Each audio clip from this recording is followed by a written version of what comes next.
S'était pas produit depuis la Grande Dépression. Il y a eu plus de départs que d'arrivées en 2025 aux États-Unis. Alors pour l'administration Trump, c'est une victoire. C'est le résultat de l'augmentation du nombre d'expulsions. Mais selon le Wall Street Journal, il y a quand même une deuxième explication, Mathilde Chamina, d'un nombre record de citoyens américains qui ont plié bagage. Oui, il y a 15 pays différents qui estiment avoir accueilli plus de 180 000 Américains en 2025.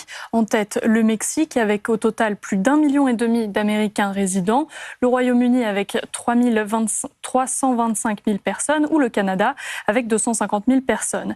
Il y a aussi les pays européens qui comptent 1 500 000 Américains avec des arrivées en hausse dans tous les pays, notamment au Portugal où le nombre d'immigrés américains a grimpé de plus de 500% depuis la pandémie de Covid. Il a aussi doublé en Espagne, aux Pays-Bas et en Tchéquie. En 2025, plus d'Américains ont immigré en Allemagne que d'Allemands aux États-Unis. Pareil pour l'Irlande. Et le nombre d'Américains postulant pour la nationalité britannique a aussi battu un record. Et alors pourquoi il quitte les États-Unis ?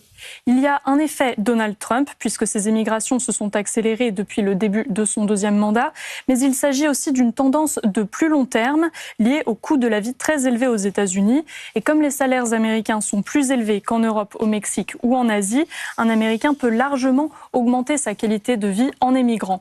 Les frais de santé et les frais universitaires notamment sont bien moindres en dehors des États-Unis. Il faut aussi dire que ces émigrés américains jeunes, actifs et avec de bons salaires sont intéressants pour les pays d'accueil et notamment pour l'Europe avec sa population vieillissante. Certains pays offrent donc des avantages pour attirer les Américains, comme des procédures de visa simplifiées ou des avantages fiscaux.